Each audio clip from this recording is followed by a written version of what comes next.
crime is a snare to us, but idolatry? I think idolatry has got to be the sneakiest and biggest of them all. I mean, there are so many listed transgressions in the Torah that fall under the category of idolatry. And this includes like the pagan traditions and symbols and those things that just keep getting recycled over and over again. It's taken over the world. It reminds me of that old movie, The Blob, where that slimy entity was just consuming everyone in its path until it grew bigger and bigger.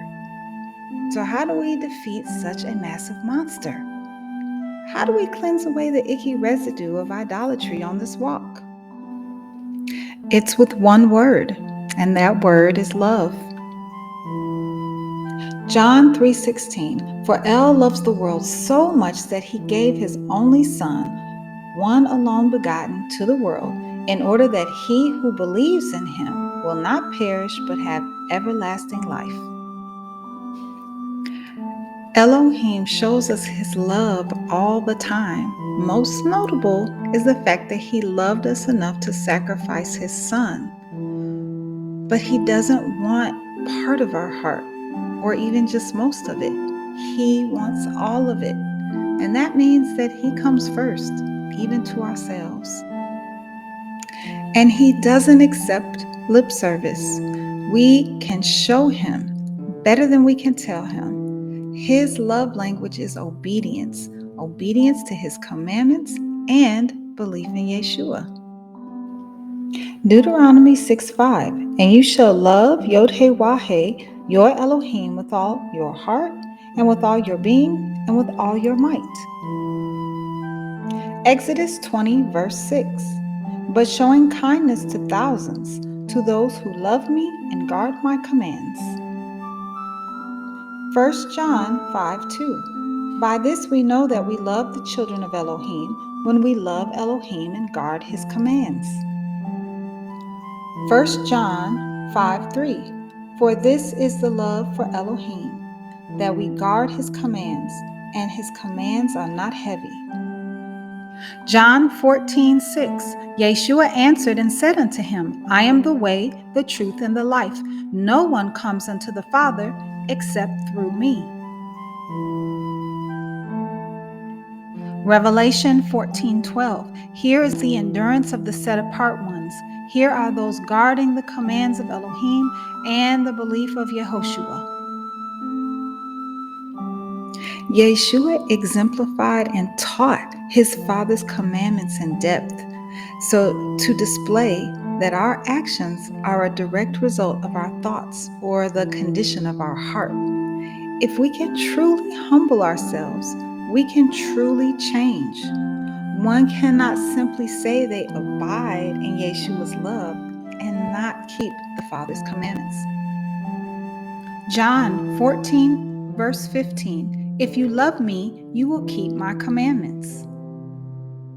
John 14:21, he who keeps my commandments is he who loves me, and whosoever loves me will be loved of my Father, and I will love him and reveal myself to him. We need to follow Yeshua's example to love Elohim and love people. That is what will separate us from the barren ones. Remember, the Torah is not just about loving the Most High, but it also includes loving others by speaking truth, being responsible, being fair, showing compassion, so on and so forth. Romans 13:10, love does no evil to a neighbor, therefore love is completion of the Torah. James chapter 2, verses 8 and 9, if you truly accomplish the sovereign law according to the scripture, you shall love your neighbor as yourself. You do well. But if you show partiality, you commit sin, being found guilty by the Torah as transgressors. Matthew 25:35 and 36. I was hungry and you gave me to eat. I was thirsty and you gave me to drink.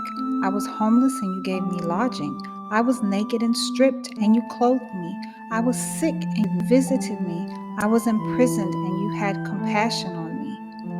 Verse 40, then the king will answer and say unto them, truly I say to you that all the good that you ever did to one of my insignificant brothers, that you did it to me.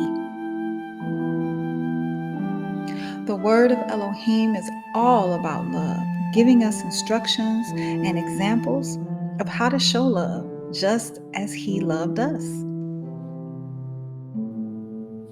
Is there someone that hungers or thirsts? There are instructions in the word of Elohim and examples for that. If there's a stranger among you, there are instructions and examples for that as well. The same thing goes for clothes, okay? And even when someone is sick, there are examples of hospitality. And if someone is in prison, there are also examples for that as well, okay? Not only did Elohim give instructions on how to live, but he and Yeshua's character were also examples to us. There are so many times in scriptures where patience, mercy, and compassion were shown, okay? We are expected to show those same virtues. The Torah and how we live by it is based on two things. Number one, the expectation is to love the Most High, okay? We're to be fearful or respectful to Him, to be faithful, okay? We're to be set apart to Him, and to be grateful to Him through praise and worship, and to be meek and seek Him. And the second part of the Torah is to love your neighbor as yourself. We're to be responsible, respectful, compassionate, benevolent, and truthful. Love Elohim and love others. That is what all the law and prophets hang on, okay? Every instruction given by Him deals with loving Him or loving others. If we can just love Elohim and others as outlined by His word, there will be no room for the monster with many faces called idolatry. This love conquers every form of it because we are empowered to be faithful to Him. And through this relationship, He points out what is dirty in our lives and we let it go. And then He cleans us up and we start the whole process over again. To learn more about getting cleaned up, please check out my next video, Humpty Dumpty Part 7, Clean versus Unclean. You don't want to miss that one.